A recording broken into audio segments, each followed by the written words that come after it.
Welcome to Big Blend Radio's Vacation Station Travel and Leisure Show.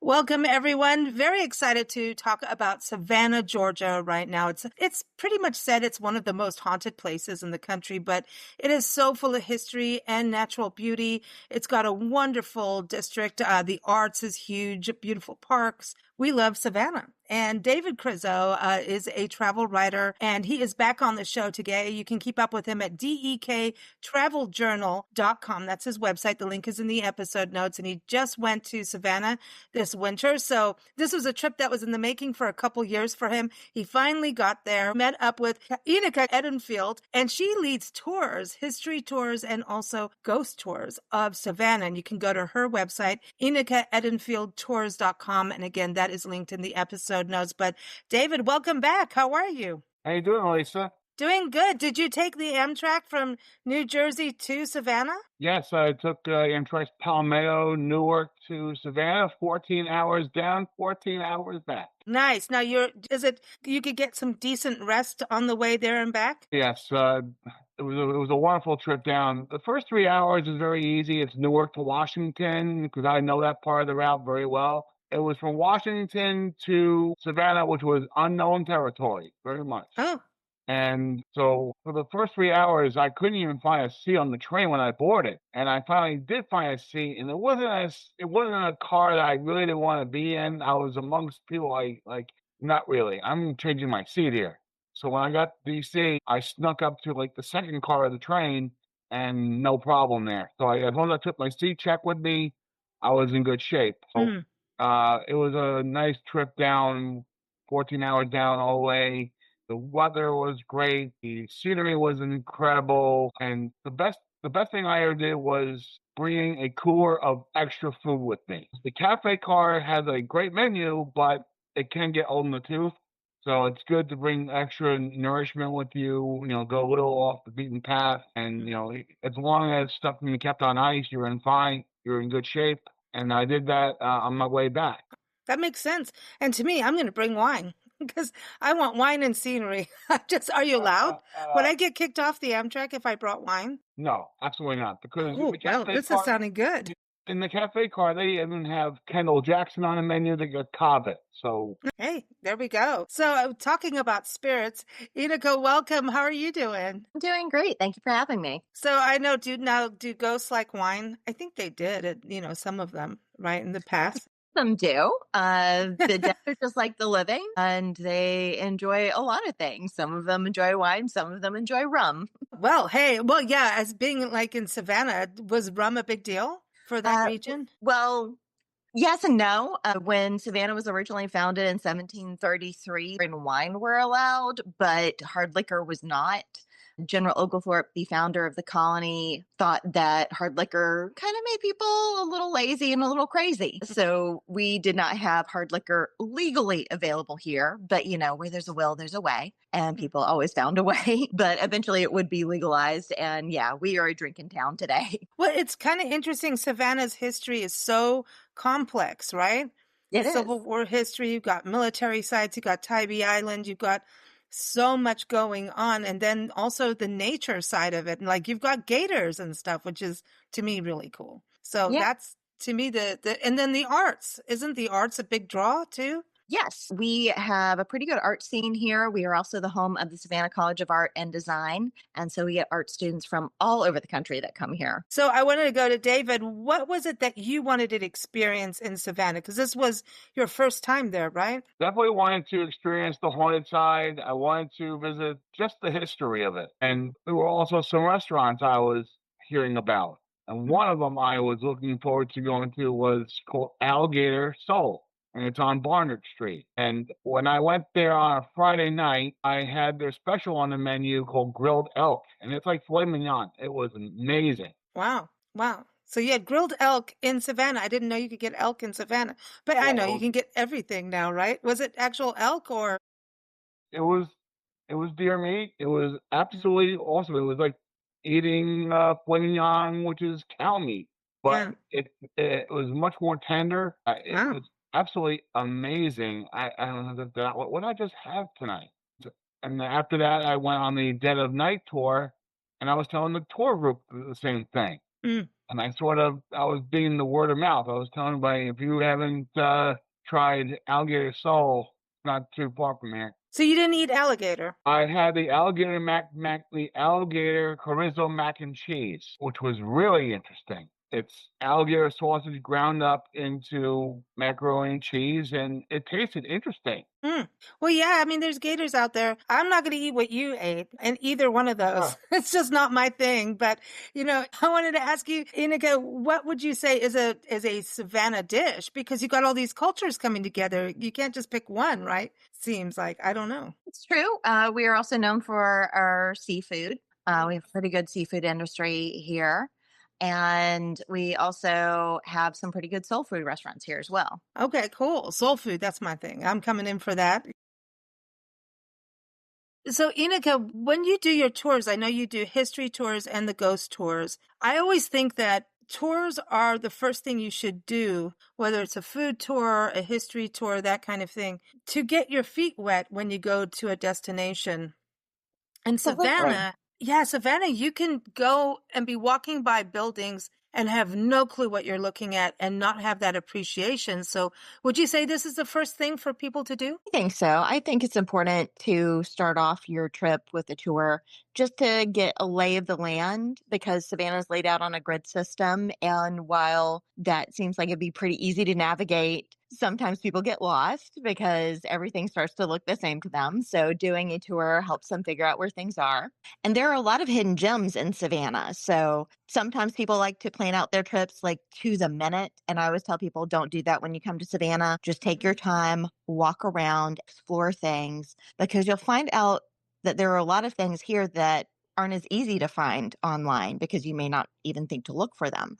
So doing a tour introduces you to the history of the city, where a lot of restaurants and shops are, also new museums. So yeah, I always recommend starting off with a tour. I love that. And how do you feel about that, David, especially going to Savannah and going on tours? First off, that very Friday morning when I woke up, after I went to breakfast, I just decided to do a little bit of exploring of River Street on my own. I walked all the way up to the JW Marriott Plant Hotel. I walked River Street. I checked out all the stores. I just gazed at all the menus of all the restaurants. Enocha, she recommended to go to Dove's Pub, and their menu was wonderful.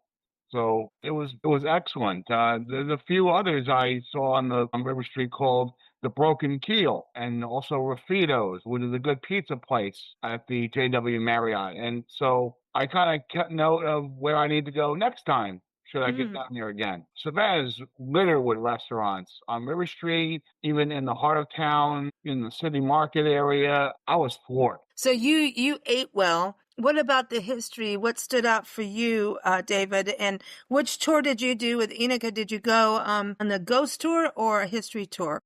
On one of Enocha's ghost tours in the afternoon, and then I went on the Dead of Night tour at 9 o'clock at night after I finished dinner, and which I thought was proper for the night because it got a little chilly that night. Ooh, yeah, that's really good. That's good. So, Enocha, do you want to give us an overview of each of the two specific tours that you give? Or do you change them up according to the people?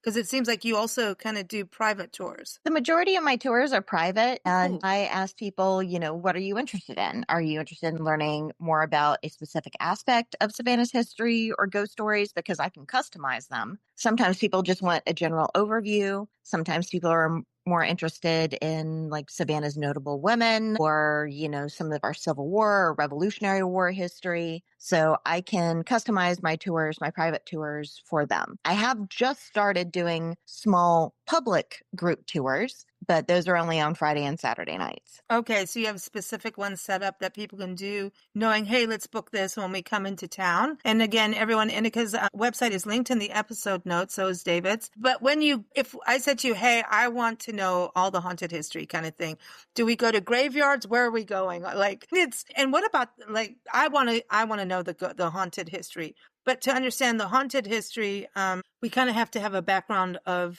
who, what, and where of the area. I always start off my tours with a quick recap of early Savannah history just to give people an idea of how Savannah got started. And if we're doing a ghost tour, I give them a couple of ideas of why we have this reputation for being so haunted. We are a very haunted city. Some people like to say we're the most haunted city in the country. And I always say we can't prove that, but we can say that we're definitely the most talkative about our ghosts. We like the ghosts. We like the ghosts. So what are the cemeteries that people should know about? And then it's not always cemeteries that we need to go to for those stories, right? Right. Savannah has this reputation as a city built on its dead, which sounds great for spooky marketing. That is also not unusual for an old city. Most cities build on top of burial grounds at some point.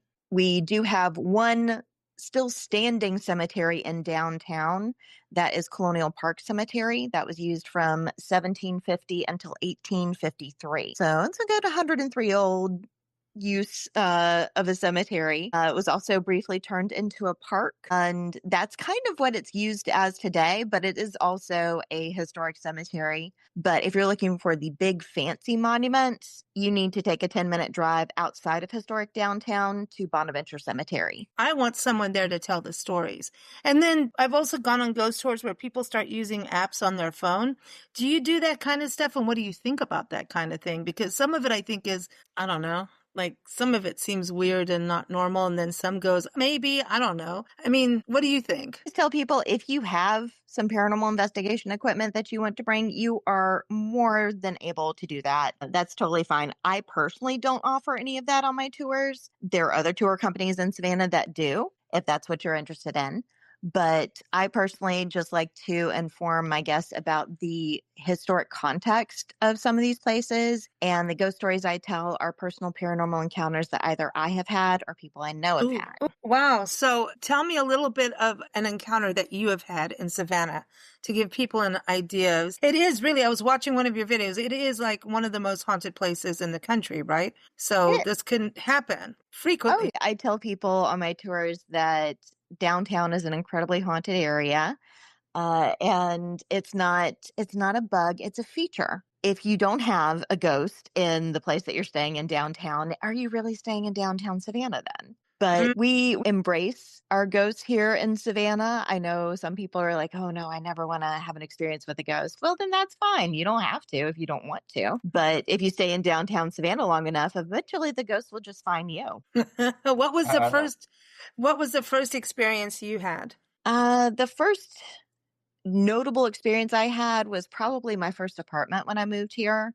I moved here back in 2010, and my home was actually an old home that was split into 3 apartments. And I stayed on the top floor in one of the 2 apartments up there. My neighbor across the hallway was named Sam. He was a photographer here in town, and he came over to introduce himself when I moved in and asked me if I believed in ghosts. And I'm thinking that's a weird warm-up question, but okay, sure. I've grown up in the South. I've had experiences. So yeah. He said, cool, my apartment's haunted. He might come over to yours. I just wanted to give you a heads up in case anything happened. Normally he just stays in mine though. So, just a friendly heads up. And I'm like, okay, random guy I just met. But after he moved out, after I lived there for about a year, he moved away. And anytime that apartment was vacant, my cats would stop and face the door to our shared hallway as if somebody had just walked in. Yes. And anytime that would happen, I'd say, hey, Bob, how's it going? Because I couldn't remember the ghost name, and just continue on. Now, that only ever happened when the apartment was vacant. They rented that apartment out a few different times while I still lived there. And anytime somebody was living in the apartment, nothing happened. It only happened when it was vacant. So I think Sam's ghost roommate got bored and would come over to hang out with me when the apartment was vacant. I think that's so exciting though, right? Like I feel like when I die, I really want to haunt people for fun, and do good things too. Like be a good naughty ghost. You know what I mean? Nothing evil or anything. We lived in a haunted cabin in the mountains in San Diego, and I rescued 2 cats that were in our life all the time anyway, but from our ex-bandmate, and got him and brought the 2 of them to the cabin. And we already knew it was haunted. And the lady before that lived in this cabin, Carolyn Graywolf, she was a Native American from Oklahoma. She hung coyote skins on the door to ward off. And it was an old bordello. This, it was Women of the Night. It was an offshore gambling hall for the mafia. And yes, all the way west. And it used to be an ice house back in the day. Now, this property was on a Native American crossing ground because it had a meadow area. It was beautiful. Like a little in the spring, you'd get trickling water down the little hill behind the cabins. This was like this huge property of cabins, all historic. And that's because it's so hard to get property or a house or a place to live. And because it's a small town, very small town. And so you go there before you while you wait for a house to become available or a place. And there they had old Civil War beds, the bed frames and the wire under, it was crazy. There was just weird energy. That's all I can say. It was just weird. And like, I couldn't move at one point. Something was sitting on me. But anyway, I brought the cats up. The cats would hiss at certain places in the house. And then we brought a friend who was a medium and a very good one over. And she's like, no, there's 2 kids. And no kidding, there were 2 little girls in there, spirits, right? And so everyone can say yay or nay. Everybody believe what you want. But in the middle of the night, they went in the kitchen and turned our dishes upside down. This is not an earthquake, right? Because an earthquake, things would break and be haphazard. They turned everything upside down in our refrigerator and everything in the cupboards upside down. Everything. And one night, my mom went to go to her room and the bed was completely moved. It was like aligned with the wall, but it was moved perpendicular, like 90 degrees moved. And one night while she was sleeping, a blue vapor came over her face. The cat went under the bed, Morris, got under the bed, like looked at her like, what the heck is this? So we talked to the landlord and she's an artist. He's like, draw the ghost, because this place has had all kinds of stories. And it turns out it was a split image of his father who was buried like 10 feet away from the cabin. Go figure. Everything blew up and we had to move at a certain point because computers, fax machines, this was the day of fax machines, blew up and we had to move. And I think I took a spirit with me when we went to the new place because I still had that feeling of something sitting on me and I couldn't sit up. It was like this, you shake a little bit. I can't explain it. And I know people think it's weird and stupid, but if you go through it, you kind of takes your doubts away, So Yes. yeah, and then you kind of communicate and I don't know, it's not that scary to me, It's just tiring if you live with it. Did you get tired with your experience or No. experiences? Yeah, the other one's tired us out. It was nonstop. So maybe it was just, different personalities, right? Yeah.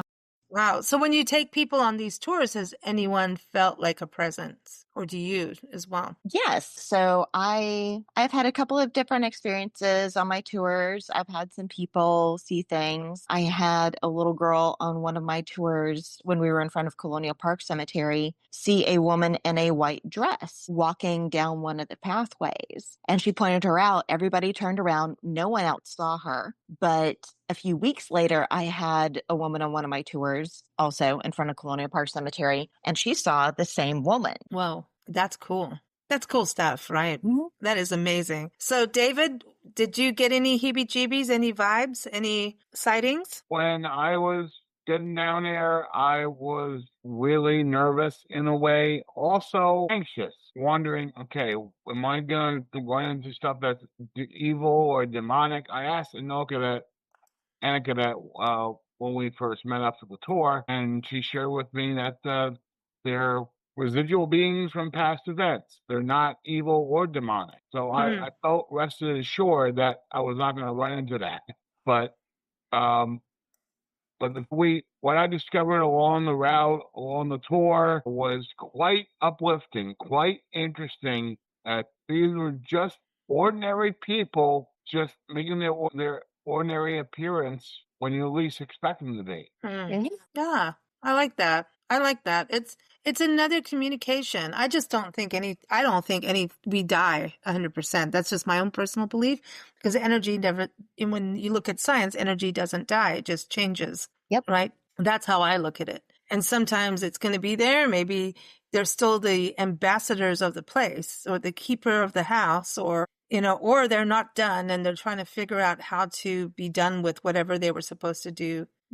It's interesting, but so a lot of, when you look at the past, so there's got to be a lot of military passings like people have passed, from war there, right? Or not? I learned that when I was on the Dead of Night tour. We went past the Marshall House Hotel, and it was a field hospital during the Civil War. The first floor was just general admission. Second floor was uh, for I just remember the fourth floor was probably for the darkest part, amputations.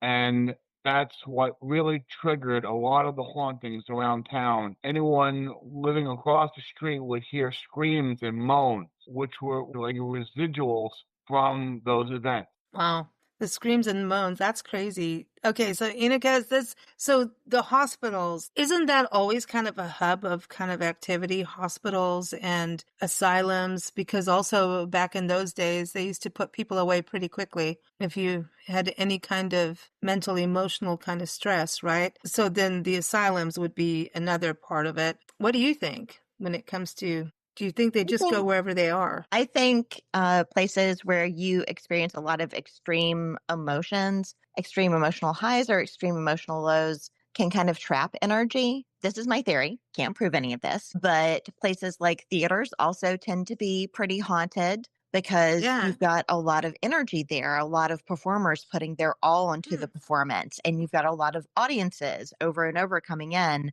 and getting really excited about things. So, hospitals, yes. Restaurants and Kind of, hotels. yes. Yeah. Same kind of thing. Even bus stations can be really haunted because of the same kind of thing. A lot of people coming in and out, that energy constantly circulating, and a lot of really intense energy. That's fascinating. I think you've got something there. When I think about all the experiences I've had, and some of the spirits, you smell them. Have you come across that in Savannah where you can smell them, not necessarily have the visual, but the smell? Me personally, no, that's not happened to me at this moment. That could always change. But I have had guests who have stayed at the Marshall House that David just mentioned. And one of them actually had to change rooms because the room that they were in, they just constantly smelled this smell that smelled like rot, like decay. And they wow. transferred them to another floor and didn't have a problem on the other floor. But they were told by somebody at the hotel that that is an occasional problem. Wow. So some people are more sensitive than others. Yeah.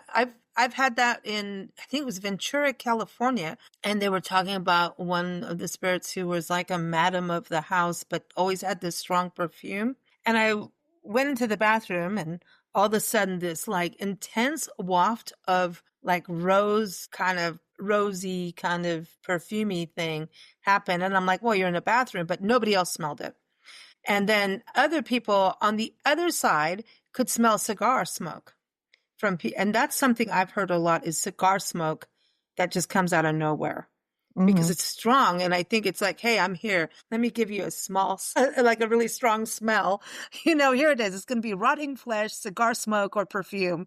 Take your choice. What would you like? Have you always lived in Savannah, Enocha? No, I'm originally from the Florida Panhandle. Cool. I love that area. I moved to Savannah in 2010 because my background is broadcast news. Mm-hmm. And I worked at the NBC affiliate here for about 10 years. Cool. And then you got into giving tours. And so you know how to do storytelling and connecting people. It's the same industry in a way. Yeah. I like to say that I still talk about dead people, but they've been dead significantly longer. Nice.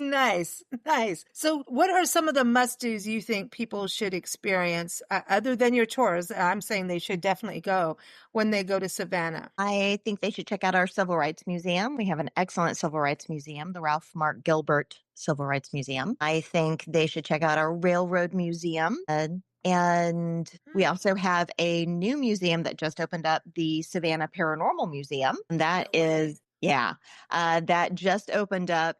It's coming along. It's still like in its beginning stages, but it's grown so much in just the couple of weeks that it's been open. So it's a really interesting museum to check out if you like spooky stuff. Do people compare Savannah to New Orleans and Charleston? We get a lot of comparisons to Savannah. I guess compared to New Orleans, Charleston, and St. Augustine. Oh, that's right. Yeah, that would make sense. Yeah, we have pretty strong ties to all three cities. I like to say that we are kind of somewhere in the middle because Charleston also started off as a British colony, just like we did, but Charleston was a British colony significantly longer than we were. So I think we have more diverse influences in our architecture and culture that you don't find in Charleston. And we do have a lot of like spooky woo woo stuff here, but I think that New Orleans really plays into that a lot more than we do. I think our ties to St. Augustine are actually a lot closer. I think St. Augustine's got to be pretty haunted too. Yes. Seriously. Yeah. I think all of this is like a cool road trip to do when we're talking about this coming out, everyone for summer and fall. I think fall's got to be good, right? Fall, you got to be busy, right? Fall tours. Oh, It's gotta yes. be- October is my busiest month of the year. Oh my gosh. No rest for the lever of the haunted. Nope. I didn't want to call you wicked, but yeah, but it's such a cool road trip to do. And I know road tripping is on the rise in this country. 60% of Americans are road tripping, this year of the last couple of years, and it's only growing. And 81% of Americans are doing heritage and cultural tourism, which means exactly what Enocha is doing and exactly, I think, what David is talking about too. He doesn't do road tripping. He does Amtrakking, that kind of rail journey, which is something really cool to bring to the table that people can do as a different way of exploring and not having to drive. They've got Wi-Fi, you can work. David, going to Savannah, did you go to any of these attractions or any museums? I got very creative. One museum I was truly excited about was the Ships of the Sea Maritime Museum, the American Prohibition Museum, the the Georgia State Railroad Museum, as Enocha mentioned, and that was really cool because I've been a railroader since my toddlerhood, and just walking around the grounds of the museum, I really felt like I was in my 2-year-old self again.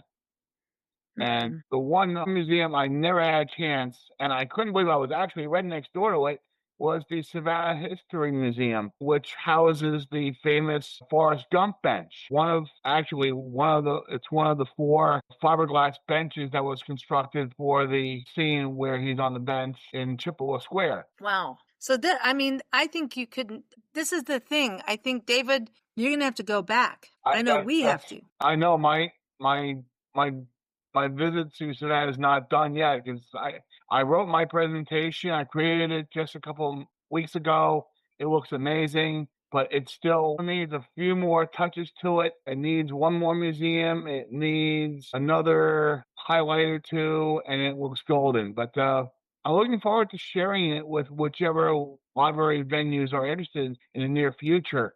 But I'm not done with Savannah. The train ride was awesome, but I definitely want to visit. There's much yet to do. I must tell you. Yeah, that's the thing. And so that's a good thing to point out that not only do you write on dektraveljournal.com and also for other publications, but David also does speaking presentations at libraries and different places. So you can contact him through the website for that. But I think that's something really cool to do, is to get, sometimes when you have that personal connection, that's what I love about podcasting, is like having Enocha here to really tell what she's doing and what the experience is. It's that personal touch. And there's, if you can't get to a place, at least through these mediums, you can at least get that sense of adventure and exploration and understanding of a place and what it does. But then you go like, I really got to go. And then at least you've got a warm foot of understanding to go. And I think that's the thing. Savannah, when you go to a city, sometimes it's overwhelming. When you look at, I got to go here, I got to go there. I always say, first thing, I really believe in going on a tour when you first get there. Do as many tours the first few days as you can, and then go and see, if there's something specific you want to see, obviously book it, and always check about reservations if they're needed, because we're in that post-COVID, a lot of things really started doing reservations, and because of weather situations, there's so many things. So always check to see about hours. Don't just assume like, hey, the museum is open on Sunday. No, not in the South. You got to check it out depending on where you're going. I must share with you the one attraction that I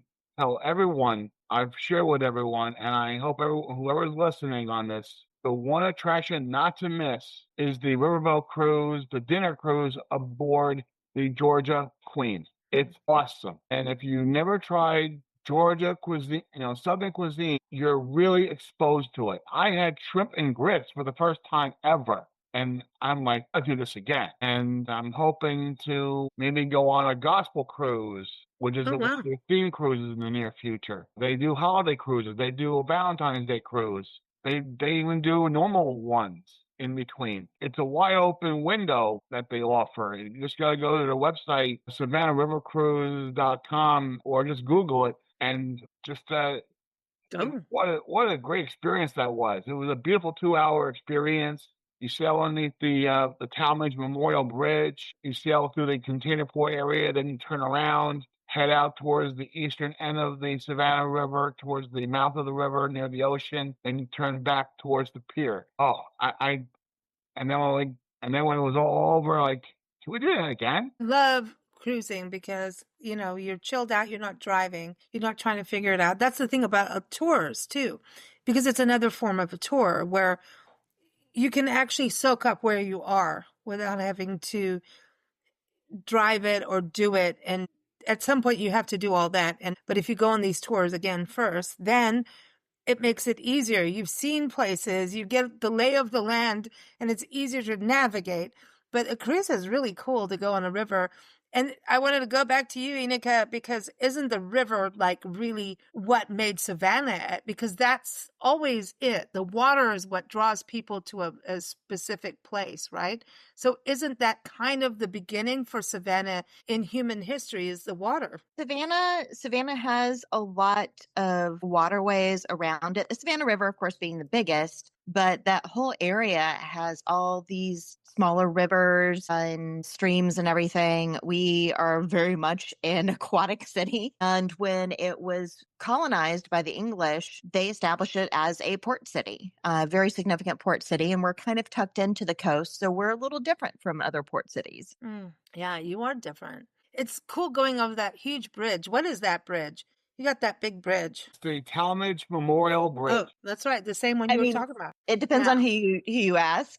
Most locals will refer to it as simply the Savannah Bridge. Okay. So everyone, apparently you do need to go on a tour. You got to go eat all the Southern food. So I'm so glad. I mean, here David is eating elk, alligator, and shrimp and grits. Do you like shrimp and grits now, David? Is that a thing? Would you order that somewhere else? I mean, that was your first. Have you had grits before or not? Can't remember the last time, but to be introduced to shrimp and grits as a combined meal, that was a first timer. And then Okay. there was this restaurant called the Broken Keel that I had mentioned earlier. I saw on the menu called the crab meat pretzel, and it's crab meat dip that's baked into the dough of the pretzel. And I'm like, okay, maybe later, maybe before I go home. But I ran out of time, so it's on my to-do list next time. Oh, man, I loved it.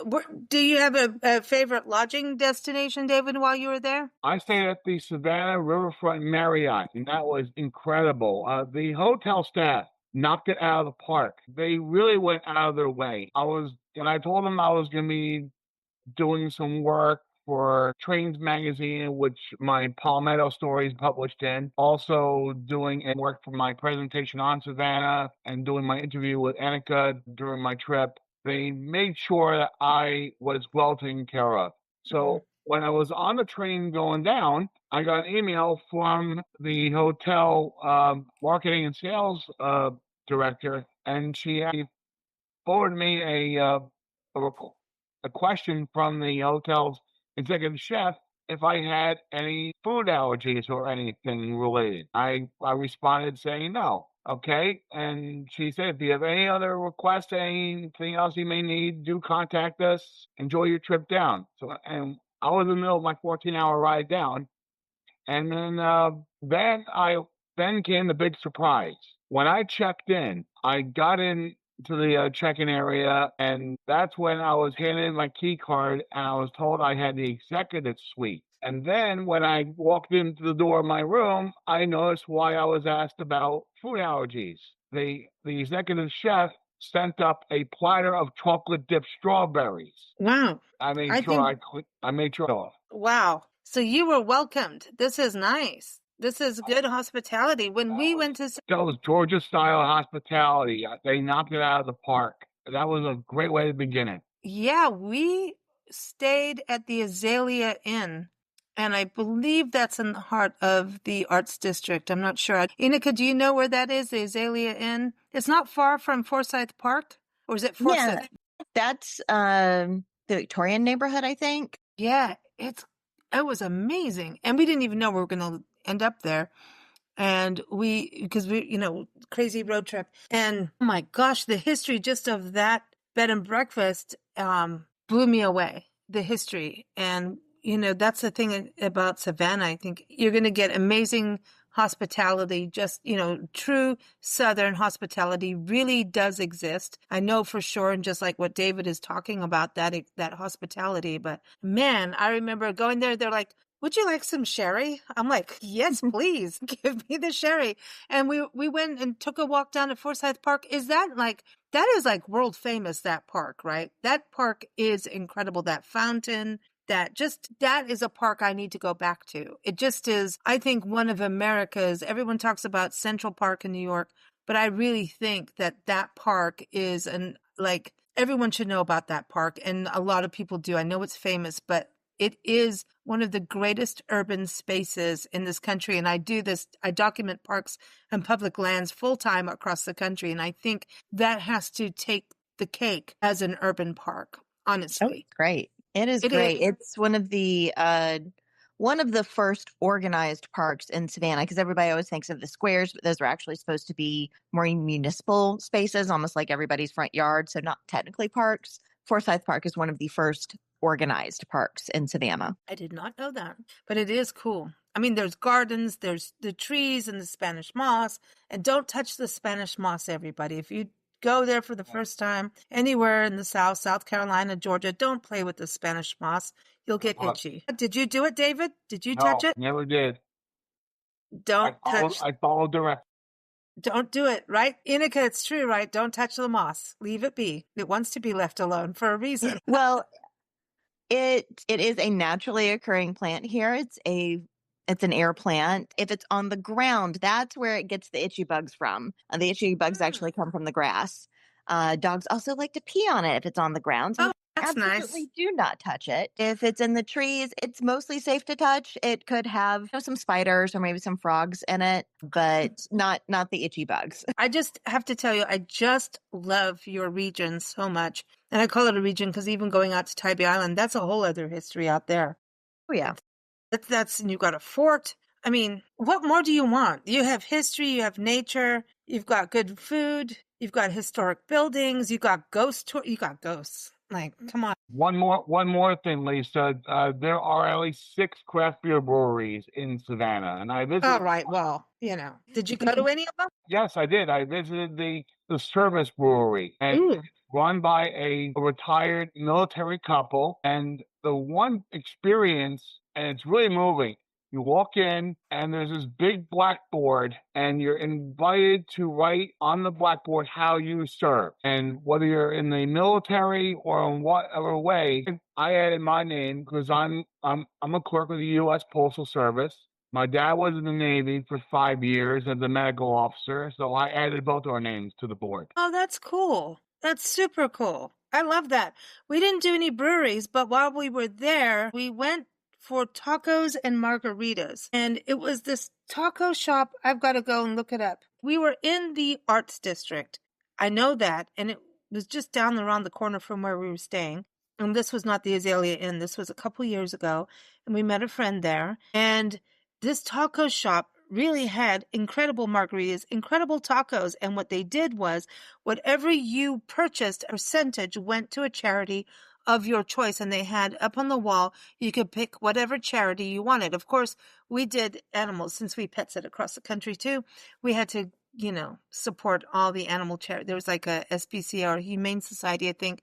And then there was one to protect the rivers. And there were all these charities up on the wall that you could choose what your meal, like your percentage of your meal went to, which I thought was pretty cool. And I don't know where I wish I had it on the top of my head here, but as you were talking about food, and I went to margaritas, and I'm like that, and it was good because we're from the Southwest, and we always crave tacos, and we always have this fear of not having a good taco, but that place was exceptional. I don't know where it was. Enocha, do you have any idea where I'm talking about? I mean, that's a whole city. Might have been Bull Street Taco. I think so. Yes, that name sounds familiar.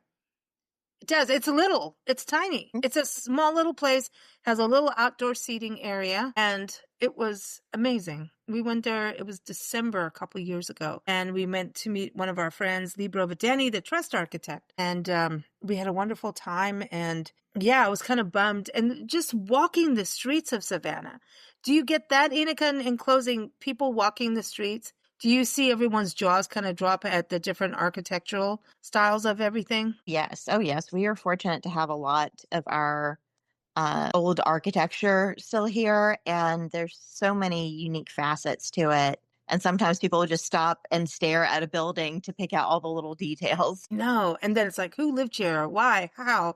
You could go down rabbit holes forever in Savannah. Well, thank you so much, everyone. Enocha Edenfield Tours. It's Enocha Edenfield tours.com is the website you want to go to, and also go to dektraveljournal.com. Those links are in the episode notes. Let's all go to Savannah, Georgia and have a party and enjoy some history and maybe get haunted. Sounds like fun to me. Now I need to go to those breweries. David, you got me going on the breweries and the river cruise. Yeah. Thank you all. Thank you. Take care of yourself. Thank you for listening to Big Blend Radio's Vacation Station Travel and Leisure Show, brought to you by Big Blend Magazines. Keep up with us at bigblendradio.com or blendradioandtv.com. Happy travels!